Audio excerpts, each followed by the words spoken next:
दोस्तों, हरियाणा विधानसभा चुनाव की तारीखों का ऐलान तो हो चुका है। 1 अक्टूबर को वोटिंग और 4 तारीख को उसकी मतगणना होगी, यानी काउंटिंग होगी। परिणाम आ जाएगा कि हरियाणा की जनता ने क्या जनादेश सुनाया है। उसके साथ साथ जम्मू कश्मीर में भी चुनाव होने जा रहे हैं। लेकिन बीजेपी, जिसने हाल ही में चुनाव आयोग का दरवाजा खटखटाया, उन्होंने कहा 1 अक्टूबर को वोटिंग मत कराइए, उसकी तारीख को बढ़ा दीजिएगा। वो खबर भी आपके अपने चैनल द पॉलिटिक्स मैन ने दिखाई थी। आज मैं आपको दिखाने जा रहा हूं ये दरअसल हुआ क्यों। क्यों आखिरकार बीजेपी 1 अक्टूबर को हरियाणा में होने वाले चुनाव से पहले घबरा गई है। दरअसल जो सर्वे आपके अपने चैनल द पॉलिटिक्स मैन ने, जो ओपिनियन आपके अपने चैनल द पॉलिटिक्स मैन ने दिखाया था, वही अब तमाम न्यूज चैनल उसका सर्वे चला रहे हैं। दरअसल हमने ओपिनियन पोल जो तैयार किया था वो लोकसभा चुनावों के नतीजे के आधार पर कितनी सीटें बीजेपी को मिली, कितनी कांग्रेस को, कौन सा प्रत्याशी कितनी सीटों पर जीता, किस किस विधानसभा में बीजेपी के पक्ष में और कहां कहां कांग्रेस के पक्ष में वोटिंग हुई, इसके आधार पर हमने एक ओपिनियन पोल तैयार किया था। अब उसी ओपिनियन पोल नहीं कहेंगे, ओपिनियन कहेंगे, हमारा तो अनुमान था। अब उसे सर्वे बताया जा रहा है, ओपिनियन पोल बताया जा रहा है तमाम न्यूज चैनल के जरिए। और जो आया है सामने, उसने बीजेपी को दिन में ही तारे दिखा दिए। नमस्कार, मैं हूं प्राज्वल गौतम और आप देख रहे हैं द पॉलिटिक्स मैन। आज की खबर जरूरी देखिएगा, हरियाणा में किसकी सरकार बनेगी, क्योंकि जो आपके अपने चैनल ने ओपिनियन दिखाया था उस पर मोहर लग गई है। खबर क्या है पहले देखिए, एबीपी न्यूज की खबर है। हरियाणा में मुंह की खाएगी बीजेपी, चुनाव से पहले चौंका रहा नया सर्वे, ये 5 बातें हिला देंगी। खैर, इनकी जो 5 बातें वो बाद में बताएंगे, लेकिन पहले ये देखिए क्या है। इसमें बताया गया है कि जो सर्वे किया गया है कंपनी की तरफ से, कौन सी है वो, लुकपोल। चुनावी राज्य हरियाणा को लेकर लुकपोल ने एक सर्वे किया। सर्वे से पता चला कि 90 विधानसभा सीटों वाले प्रदेश में बीजेपी को झटका लग सकता है। माना जा रहा है बीजेपी को बड़ा जबरदस्त। दरअसल क्या है ना, 2014 में भी चुनाव जीता था हरियाणा में, तब पूर्ण बहुमत की सरकार बीजेपी की बनी थी। इसके बाद 2019 के विधानसभा चुनाव में बीजेपी की हालत खराब हो गई थी। सबसे बड़ी पार्टी तो बनी 40 सीटों के साथ, लेकिन बहुमत में नहीं थी, यानी 6 सीटें और जरूरी थी। 90 सीटें में से 46 सीटों की जरूरत होती है, और जिसके पास 46 सीटें होती हैं, या सिंगल लार्जेस्ट पार्टी हो या अपने सहयोगियों के साथ मिलकर बनाए, सरकार बना सकते हैं। लेकिन बीजेपी के पास इतनी हिम्मत नहीं थी। तब जेजेपी 10 सीटों वाली समर्थन देने के लिए आई थी। इस तरह से उनके पास 50 सीटें हुई और वो सरकार में आए। लेकिन इसी साल में जब नायब सिंह सैनी को मुख्यमंत्री बनाया गया, मनोहर लाल खट्टर को हटाकर, तब जेजेपी ने भी साथ छोड़ दिया। फिर निर्दलीय विधायकों के सहारे ये बीजेपी की नायब सिंह सैनी की सरकार झूल रही है हरियाणा में। खैर, अब क्या होने जा रहा है जरा पहले देखिएगा। देखिए, लोक पोल सर्वे के मुताबिक कांग्रेस हरियाणा में सबसे बड़ी पार्टी बन सकती है। 58 से 65 सीटें हासिल हो सकती है, जबकि उसका वोट शेयर 46 से 48% हो सकता है। अब आपको खबर बता देता हूं उसके बीच में क्या हुआ है। दरअसल हमने आपको एक ओपिनियन दिखाया था, उस आधार पर मैंने आपको बताया था कि जो कांग्रेस है वो 40 से 50 सीटें जीत रही, जबकि 58 से 65 सीटें दे रहे हैं। लेकिन मेरा भी मानना है कि 48 से 50 सीटें जीती, लिखकर ले लीजिए, 48 से 50 सीटें जीतने जा रही है। यह हमारा अनुमान जो है वो सटीक हो जाएगा, क्योंकि वजह यह है कि अभी अभी लोकसभा चुनाव निकले हैं और हरियाणा को लेकर बीजेपी ने कोई गेम चेंजर प्लान तैयार नहीं किया है। यानी अलग अलग राज्यों में हो जाता ना, हाँ, अगर हरियाणा में अगले साल या 1.5 साल बाद चुनाव होते तो परिस्थिति बदली नजर आ सकती, तस्वीर बदली नजर आ सकती थी। इंडिया गठबंधन में कोई तोड़ टूट होती, इंडिया गठबंधन के तमाम नेता आपस में भिड़ गए होते, इन चीजों का असर पड़ता। लेकिन बीजेपी के लिहाज से अगर देखा जाए, मैं कांग्रेस की तरफदारी नहीं कर रहा, लेकिन कम से कम ये बता रहा हूं बीजेपी के लिहाज से कुछ खबरें बुरी आई हैं निकल के।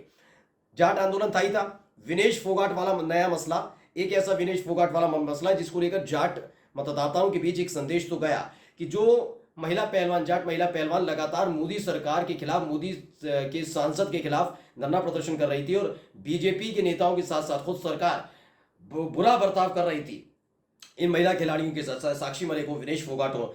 अब जब विनेश फोगाट ने विदेश में जाकर देश का परचम लहराया, तो ये एक संदेश गया है कि विनेश फोगाट को साजिश के तहत डिस्क्वालीफाई किया। ये हरियाणा के अंदर एक बना हुआ है। आप देखिए, तमाम खिलाड़ी जीत कर आए, लेकिन विनेश फोगाट का हरियाणा के अंदर भव्य स्वागत होना अपने आप में एक बताता है कि एक स्टैंडर्ड तय कर दिया गया है। विनेश फोगाट को इस तरीके से दिखाया जा रहा है कि वो जाटों के अपमान के तौर पर, और उसका ठीकरा जो हरियाणा की जनता या हरियाणा के जाट है वो सीधे तौर पर फोड़ रहे हैं बीजेपी के ऊपर, जिसकी वजह से कांग्रेस को मजबूती मिलती हुई नजर आ रही है। 48 से 50 सीटें जीतने जा रही है, इनका कहना है 58-65 हो भी सकता है, लेकिन मैं कह रहा हूं आराम से सरकार बनाने जा रही है। यानी 46 सीटों की जरूरत होती है, लेकिन कांग्रेस को मेरे मुताबिक 48 से 50 और इनके मुताबिक 58 से 65 सीटें मिल रही हैं। अब बीजेपी को कितनी सीटें मिल रही हैं, हमने दरअसल बताया था बीजेपी 25 से 28 सीटों के बीच सिमट कर रह जाएगी। बीजेपी के संदर्भ में बात करें, लिखते हैं तो ताजा सर्वे बताया, यही लूप पोल का, कि उसको 20 से 29 सीटें हासिल हो सकती हैं और सिर्फ उसे 35 से 37 वोट शेयर ही पर ही संतोष करना पड़ सकता है। यानी हमारा ये वाला जो ओपिनियन था वो सही है, इनके बीच का ही है। हम ज्यादा फर्क नहीं रखते, ये ज्यादा सीटों का फर्क रखते हैं, 9 सीटों का फर्क है। और मेरा मानना है 3 सीटों का फर्क, 25 से 28 सीटों वाला। हरियाणा की हम तमाम सीटों को देख चुके हैं। देखिए, लोकसभा चुनाव में 5 सीटों पर बीजेपी जीती, 5 सीटों पर कांग्रेस जीती। अगर बीजेपी के लिहाज से देखा जाए तो सबसे बड़ी जीत अगर किसी ने हासिल की तो वो थे मनोहर लाल खट्टर। लेकिन अगर बाकी की जीत हुई, लेकिन उतनी प्रचंड जीत नहीं हुई जितनी बड़ी जीत का अंदेशा लगाया जा रहा था लगातार। यानी 5 सीटों पर सिमटे, जिसमें से 4 सीटों पर हारते हारते बचे हैं। इसे ऐसे करके समझिए, एक सीट मनोहर लाल खट्टर ने जबरदस्त तरीके से निकाली। लेकिन अब आइए कांग्रेस के पास, तो कांग्रेस में 5 इन्होंने भी सीटें जीती, 3 ऐसे थे जो मिनिमम वोट से जीते, मतलब ऐसे ठीक है जीत गए। लेकिन जो दीपेंद्र सिंह हुड्डा है, उन्होंने ऐतिहासिक जीत दर्ज की, और कुमारी शैलजा, दोनों की जबरदस्त जीत हुई है। यानी 2 सीटों पर जबरदस्त, यानी कांग्रेस को लेकर जबरदस्त लहर देखने को मिल रही है।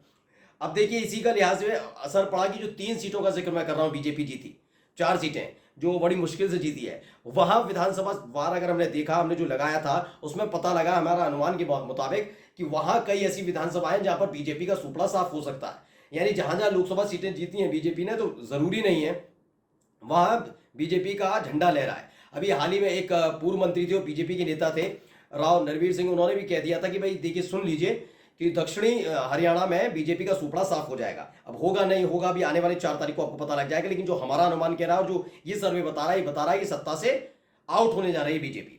अब देखिए, विधानसभा चुनाव से पहले सर्वे के रिजल्ट पर यह भी संकेत देते हैं कि 3 से 5 सीटें अन्य के पास जा सकती हैं और उनका वोट शेयर 7 से 8% रह सकता है।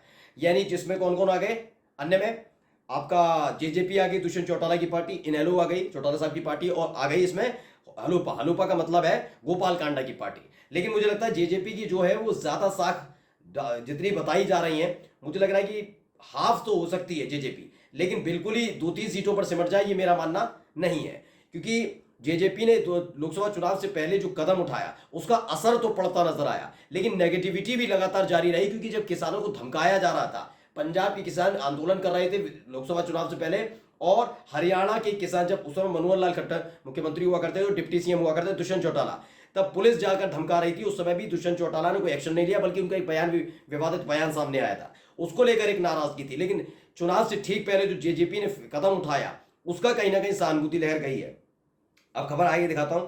सीटों और वोट शेयर से इतर लुकपोल के सर्वे के जरिए जो 5 बड़ी और अहम बातें निकल कर आई, उनमें संभावना है कि यह चुनाव बाइपोलर रहेगा। अब आप इसे पूरी तरीके से समझिए कैसे चल रहा है। पूरा का पूरा जो खेल है वो कांग्रेस पर आकर टिक गया है कि कांग्रेस सरकार तो बनाने जा रही है, लेकिन प्रचंड बहुमत की बात जो निकल कर आ रही है, हो सकता है जेजेपी अब सीधे तौर पर अपनी छवि सुधारने के लिए कांग्रेस के साथ जबरदस्त समर्थन करेगी, उनको सपोर्ट करती नजर आएगी। यानी कुल मिलाकर बीजेपी का तो सुपड़ा साफ होने जा रहा है। नमस्कार।